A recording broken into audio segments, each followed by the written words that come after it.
রাজধানীর উত্তরা পশ্চিম থানার মামলায় সাবেক আইনমন্ত্রী আনিসুল হক ও মিরপুর থানার হত্যা মামলায় সাবেক শিল্প প্রতিমন্ত্রী কামাল আহমেদ মজুমদারকে ফের ৫ দিনের রিমান্ড দিয়েছেন আদালত।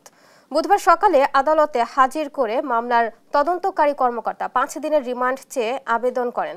রাষ্ট্রপক্ষ ঢাকা মহানগর দায়রা জজ আদালতের পাবলিক প্রসিকিউটর ওমর ফারুক ফারুকী রিমান্ডের পক্ষে শুনানি করেন। এদিকে পল্টন মডেল থানার আরেকটি হত্যা মামলায় সাবেক পার্বত্য চট্টগ্রাম বিষয়ক প্রতিমন্ত্রী দীপঙ্কর তালুকদারকে ৭ দিনের রিমান্ড মঞ্জুর করেছেন আদালত। বৈষম্য বিরোধী আন্দোলন চলাকালে রাজধানীর নিউ মার্কেট থানার আব্দুল ওয়াদুদ হত্যা মামলায় পুলিশ সুপার তানভীর সালেহীন ইমনকে ৭ দিনের রিমান্ডে দিয়েছেন আদালত। ঢাকার metropolitan magistrate M A. Azharul Islam শুনানি শেষে এই আদেশ দেন। এছাড়া নিষিদ্ধ সংগঠন বাংলাদেশ ছাত্রলীগের কেন্দ্রীয় কমিটির সাবেক যুগ্ম সাধারণ সম্পাদক বেনজির হোসেন নিশির সন্ত্রাস বিরোধ আইনের ৫ দিনের রিমান্ড দিয়েছেন আদালত।